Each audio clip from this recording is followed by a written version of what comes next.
मित्रों, सनातन ही सत्य है, सनातन ही सच है।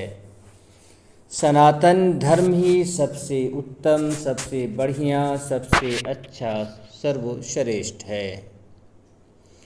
आज जबकि वो लोग जिन्हें बोलना नहीं आता, जिनके मुंह में सही से दांत नहीं निकला है, ये लोग भी, इस तरह के लोग भी सनातन धर्म पे आवाज़ उठा रहे हैं।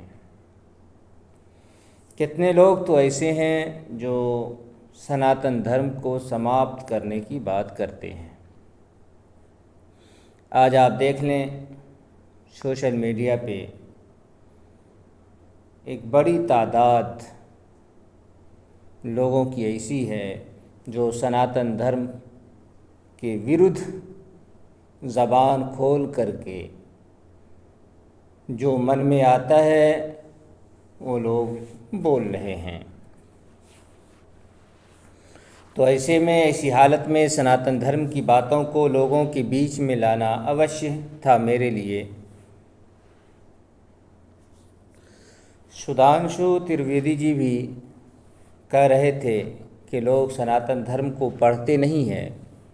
ना पढ़ने की वजह से वो लोग उन लोगों को जो बताया जाता है, जो लोग बता देते हैं, वो उनको मान करके वो लोग भी सनातन धर्म को, जो पक्के सच्चे सनातनी होते हैं, वो भी सनातन धर्म को बुरा भला समझने लगते हैं।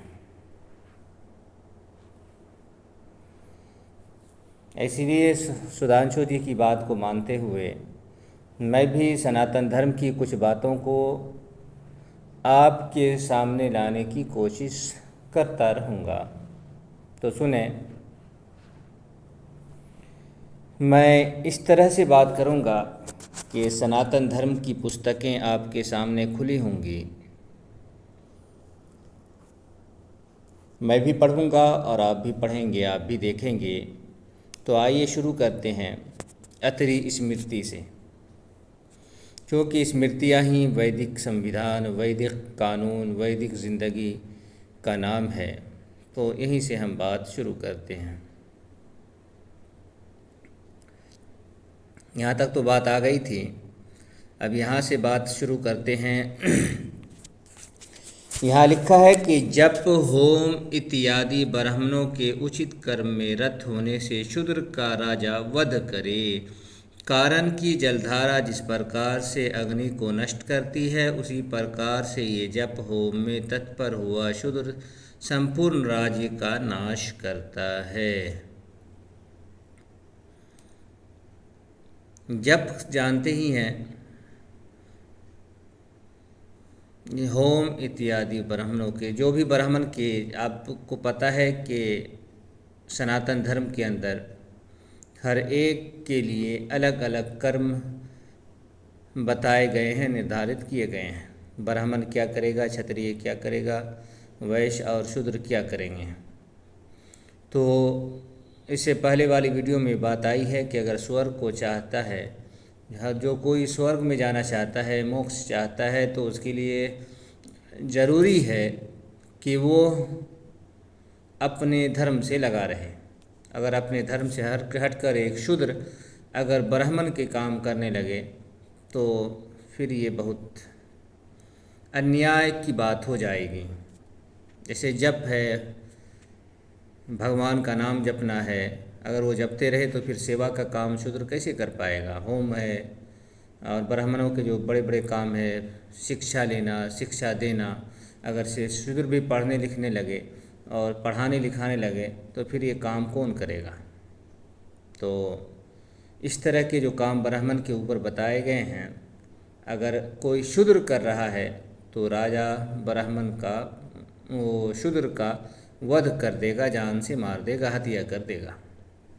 अगर नहीं किया तो फिर वो राज ही नष्ट हो जाएगा। क्योंकि जब शूद्र के पास शिक्षा आ जाएगी, शूद्र के पास तालीम आ जाएगी, शूद्र पढ़ लिख लेगा, तो आप आज देख ही रहे हैं कि यही लोग, आज शूद्र लोग ही सनातन धर्म को नष्ट करने की, समाप्त करने की बात कर रहे हैं।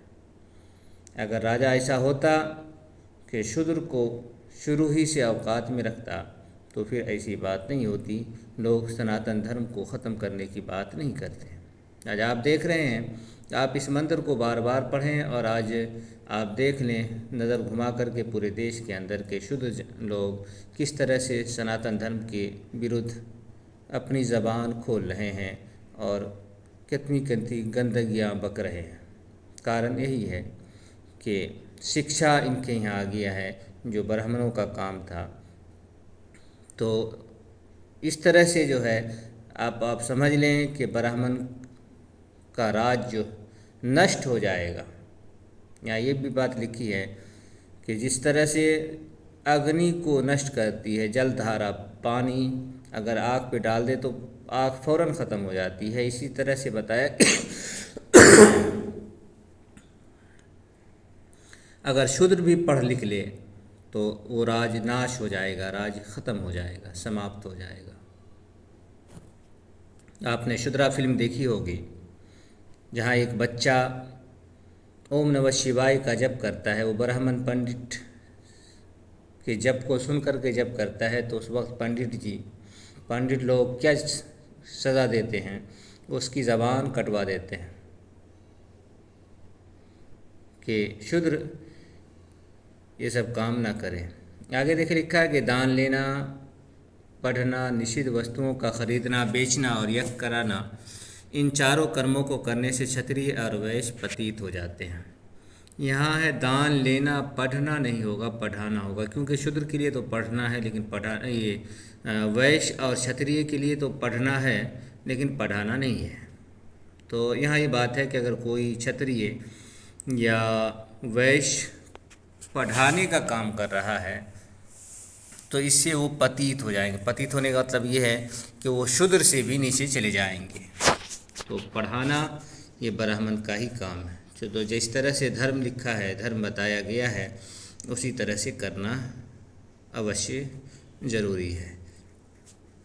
पतित कहते हैं कि एक इंसान अपनी जाति से गिर जाए, जो शूद्र से भी ज़्यादा नीचे चले जाए।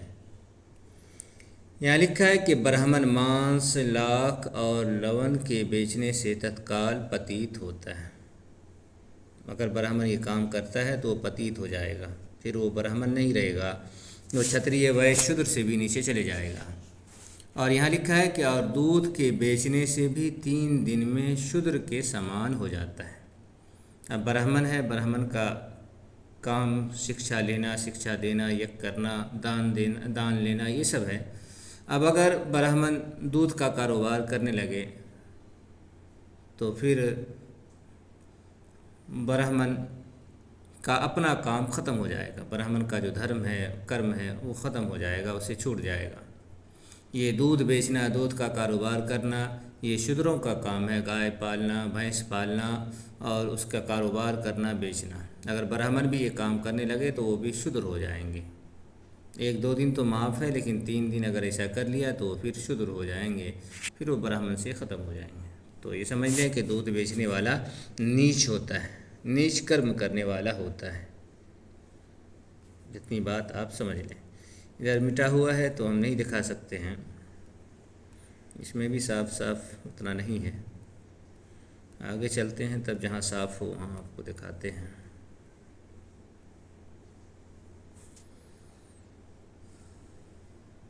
यह है कि हष्ट कर्म और पूर्व कर्म ये अभिविध कर्म ब्राह्मणों के ही यत्न से करने चाहिए। इष्ट कर्म से स्वर्ग प्राप्त होता है और पूर्व कर्म से मोक्ष मिलता है। इसका यहाँ ये बात आई है कि यद्यपि शूद्र भी पूर्व कार्य में अधिकारी है, परंतु उसके अंतर्गत जो वैदिक कर्म है उसका अधिकार उसे नहीं है। वैदिक कर्म का जो मतलब आप समझ सकते हैं वो ये है कि जो ब्राह्मण के कर्म है उसका अधिकार शूद्र को नहीं दिया गया है। पढ़ना लिखना ये सब शूद्र के लिए नहीं है। यहाँ लिखा है कि यदि उत्पन्न हुए पुत्र का मुख जीवित अवस्था में एक बार भी देख ले तो वो पितरों के शरण से मुक्त होकर स्वर्ग को प्राप्त होता है।